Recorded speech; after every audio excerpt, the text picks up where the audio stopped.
Hello everybody, and welcome back to a brand new video in Roblox Studio. In this video, I will be teaching you guys how to use tools. Tools are a very, very useful thing. I mean, most games have some form of tool in them, very rarely. I mean, if you want to make a FPS game, tools. If you want to make a simulator, you'll probably have tools. So, let's get right into it. So the first thing you're going to want to do is insert a part or whatever tool you already have. So this is a very, very basic part.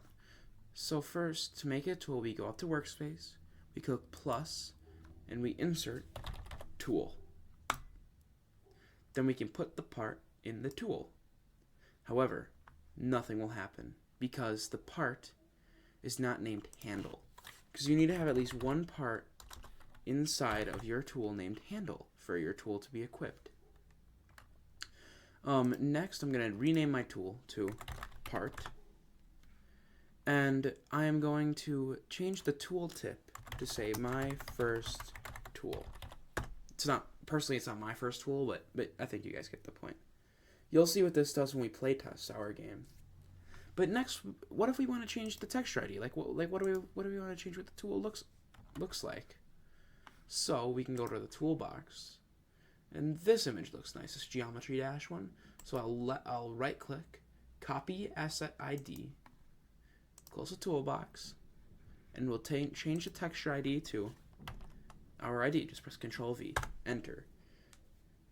So now if we play the game and we walk up to our tool, it's in our hand because we named it handle. And then if we hover over this, you see it says my first tool, and then the texture that we selected is what the texture ID looks like. So next, when I close this out, you may have noticed that the grip was very, very weird.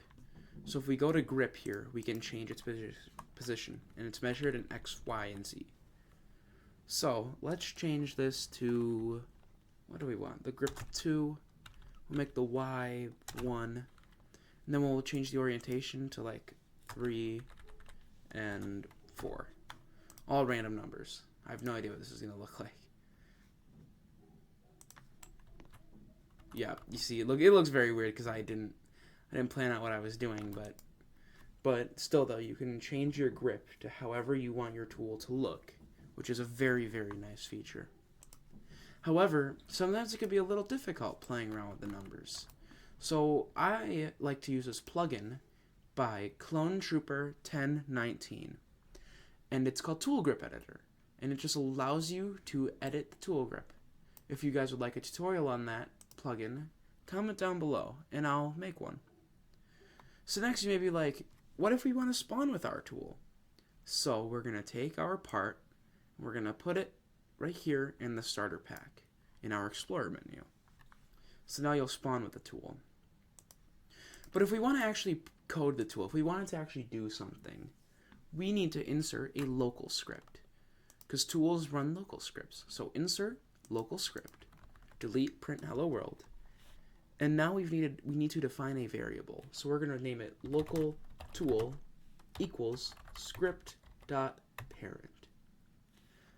Script.parent is referencing our tool. So script is the script we're writing in now, and parent is the tool, if you look at the hierarchy in the starter pack. So if we hit enter twice, we can do tool.equipped. And you may be like, oh, well that makes sense. We're detecting whenever a player equips the tool. So we can do connect function parentheses enter. And now we have our new built-in function created. So we can just write print the player equipped the tool. When we hit play here, we can see that our tool is in our inventory when we spawn in. And when I press 1 to equip it, in the output it prints the player equipped the tool. So if I close out this menu and I go back into our script, I can do tool.unequipped. This is obviously a no-brainer. If we want to detect when it's equipped, we should detect when it's unequipped. So we can do connect function, parentheses, enter. And then it's very similar to our last thing. We'll do print the player has unequipped the tool. Then when we hit play, we can see, does player equip the tool? When we unequip it, the player has unequipped the tool. So next, we are going to want to make it say tool.activated. Tool.activated is arguably the most useful function that tools have because it allows us to detect when the tool is activated. So if you want to make a gun, for example, you can use tool.activated to detect when the player clicks. Because tool.activated's function is that it detects when a player clicks with the tool equipped. So we can do tool.activated connect function parentheses enter. Then we can do print the player clicked. Because now we know that the player is clicking with the tool equipped. So if we hit play here, we can just do that, and it says player equipped tool, and if we click, the player clicked, and then I can just unequip it, and there we go, the player unequipped the tool. So we have one more function I'm going to talk about today, and that is, obviously by process of elimination, tool.deactivated connect function enter. Very similar. Now I'm sure you figure it out by this point that this essentially is just detecting when the player stops clicking. So if we do print the player let go of the tool. So if we play here, we can do there. And then when we, so if we click and stop clicking, player let go of the tool. So there's one final thing with tools. See this handle? Let's say we don't like it, but we still want a tool, but with nothing inside of it. So we can hit backspace and delete it.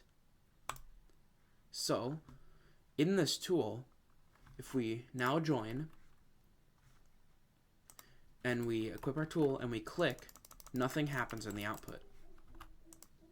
That is because down here requires handle is enabled. So let's disable that. Another thing I would recommend too is disable can be dropped. Because if this is enabled, if the player hits backspace, they drop their tool. So when we hit play, the player equipped the tool. I click, and then I also can't hit backspace and drop it. And then the player has unequipped the tool. So I hope you guys learned something today. Please make sure to subscribe, as this YouTube channel is very new and it's a good passion of mine to code and teach others. So make sure to like, subscribe, and thank you for watching.